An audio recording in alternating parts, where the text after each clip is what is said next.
nom du Père, du Fils et du Saint-Esprit. Amen. Deuxième partie sur la maison construite sur le roc. Donc, dans la première partie, Jésus met en garde contre ceux qui crient « Seigneur, Seigneur, Seigneur » et qui ne mettent pas en pratique la parole de Jésus, qui ne mettent pas en pratique cette parole. Je le répète, il ne suffira pas de verset 21, chapitre 7, Saint Matthieu, on est bien à Saint Matthieu, chapitre 7, verset 21. Il ne suffira pas de me dire « Seigneur, Seigneur » pour entrer dans le royaume des cieux, entrera celui qui fait la volonté de mon Père des cieux. Donc la maison sur le roc, c'est quoi? C'est pourquoi celui qui justement ne crie pas Seigneur, Seigneur et qui fait la volonté de ton Père, ô Jésus, tu nous dis verset 24, c'est pourquoi si quelqu'un écoute mes paroles que voilà et les met en pratique, on pourra dire de lui, voici un homme avisé qui a bâti sa maison sur le roc. L'averse est tombée, les torrents sont venus et les vents ont soufflé, ils se sont jetés sur cette maison, mais elle ne s'est pas écroulée car elle était fondée sur le roc. Vous voyez le lien avec ce qu'a dit Jésus à propos de ceux qui s'auto-proclament à faire des guérisons au nom de Jésus, à chasser des démons au nom de Jésus. Car cette maison bâtie sur le roc, eh bien, c'est nous-mêmes. C'est nous-mêmes qui nous bâtissons sur le roc. Si nous ne nous bâtissons pas sur le roc qu'est Jésus, c'est Jésus sur qui nous appuyons.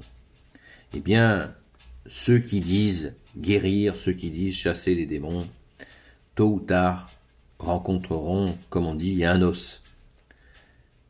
Ils s'effondreront dans une situation car ils ne se sont pas suffisamment appuyés sur Jésus. Ils n'étaient pas, dans leur démarche, totalement appuyés de Jésus. Ils se sont contentés d'une surface, d'être en apparence appuyés sur Jésus. Et, comme le dit Jésus dans une autre, comme tu nous le dis, bien-aimé Jésus, dans une autre séquence d'évangile, eh bien, tu nous dis, celui qui, l'homme d'un instant, il ne faut pas être des hommes d'un instant, c'est dans la fidélité et la persévérance que nous nous appuyons sur toi pleinement, et dans tant d'aspects de nos vies. Et celui qui a pris l'habitude de s'appuyer sur Jésus dans sa vie, eh bien sûr, Jésus va lui faire de plus en plus confiance, parce qu'il sait qu'il ne va pas s'effondrer pour un oui ou pour un non. Voilà toute la démarche.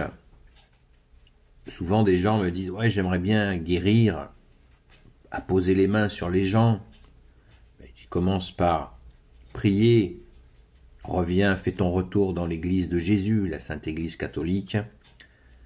Sois fidèle, viens tous les dimanches à la messe, et pourquoi pas de temps en temps, en semaine aussi. Montre à Jésus que tu réponds à son amour, et Jésus t'aime. Donc si tu as très envie de guérir par la position des mains, est-ce qu'il te donnera cette grâce? Peut-être en a-t-il une pour toi, bien différente et tout aussi intéressante. Mais rien ne s'obtient sans fidélité et sans constance. Est-ce que vous confieriez vos enfants à quelqu'un qui n'est pas fiable? Donc quelqu'un que vous avez des inquiétudes, quelqu'un qui a des grandes faiblesses à se laisser aller, par exemple, à être distrait, quelqu'un qui est complètement distrait, est-ce que vous allez lui confier vos enfants? À un moment donné, hop, il sera dans sa distraction, et puis vos enfants, ils partiront avec un inconnu. Jamais, jamais vous laisseriez faire ça. Jamais. Ou alors vous êtes totalement inconscient. Non. Jésus nous prépare. Il est la responsabilité même, puisqu'il a créé lui-même la responsabilité avec son Père et l'Esprit Saint. Donc jamais Jésus ne va confier à quelqu'un de chasser des démons si si cette personne n'a pas été bâti, construit par Jésus pour être solide face aux attaques du malin. Les gens, par exemple, qui ont une famille, qui se déclarent chasseurs de démons, c'est juste, ça n'a aucun sens, aucun sens, aucun sens. La famille pourrait être en danger terrible par rapport à quelqu'un qui chasserait des démons. Il y a vraiment, c'est mystérieux comment Jésus appelle des gens avec des charismes particuliers, mais qui sont en lien avec leur vie de tous les jours.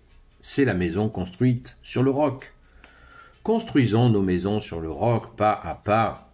Soyons forts dans la prière, dans la foi, dans la confiance en Jésus, et nous verrons bien si Jésus nous donne une mission, mais aucune mission sans fidélité, sans constance, je me répète, parce que beaucoup rêvent.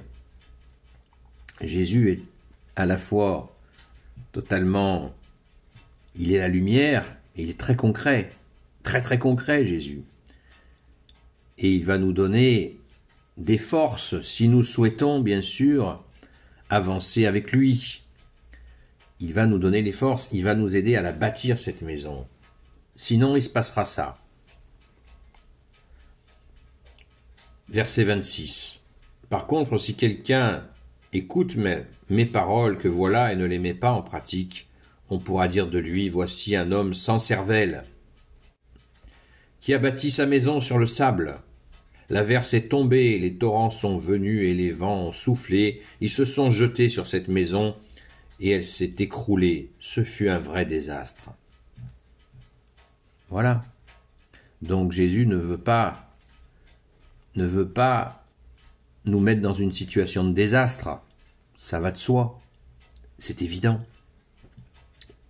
Jésus ne va certainement pas nous confier des responsabilités, des charismes qui impliquent justement d'être fort, parce que l'averse qui tombe, les torrents qui sont venus, les vents qui ont soufflé et qui se sont jetés sur cette maison, nous dit la parole, ce sont quoi? Ce sont les forces des ténèbres.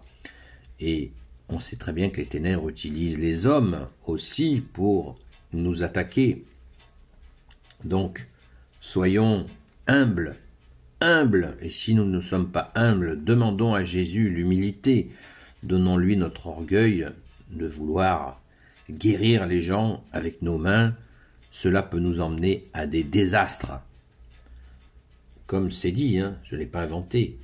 Verset 27, juste à la fin du verset 27, Jésus dit « ce fut un vrai désastre », sans compter que nous pouvons entraîner des gens de notre famille dans ce désastre. Et Jésus nous aime trop pour nous mettre dans une situation comme ça. Modestie, fidélité, constance. J'aime bien répéter que l'autoroute de la foi, c'est l'humilité. Merci Jésus, alléluia, de nous apprendre à être humble, toi qui nous dis de toi-même que tu es doux et humble de cœur. Amen.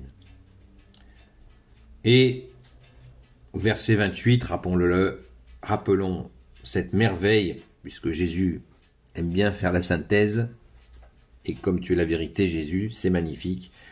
Verset 28, quand Jésus termina ce discours, son enseignement avait beaucoup frappé les foules.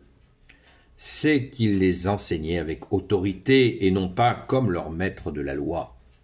Voilà, c'est clair, c'est net, c'est précis, c'est Jésus qui nous enseigne avec autorité, c'est normal cette autorité, et parce que Jésus est la vérité. Et n'oublions pas que Jésus nous a dit, la vérité vous rendra libre. La vérité, eh bien, c'est Jésus lui-même. Merci Jésus d'être la vérité, le chemin, la vérité et la vie. Amen. Gloire au Père, au Fils et au Saint-Esprit. Amen. Ô Jésus, toi qui peux tout et qui portes tout, toi le Sauveur, toi l'Emmanuel, je te confie toutes celles et ceux qui regarderont cette vidéo, ainsi que leurs proches, selon ta sainte volonté, ô Jésus. Sainte Marie, notre chère Mère, Grand Saint Joseph, Sainte Marie-Madeleine, notre chère Sainte Patronne, et vous tous les saints et saintes amis de Jésus, Saint Michel Archange, je vous confie toutes celles et ceux qui regarderont cette vidéo, ainsi que leurs proches, selon ta sainte volonté, ô Jésus. À très vite.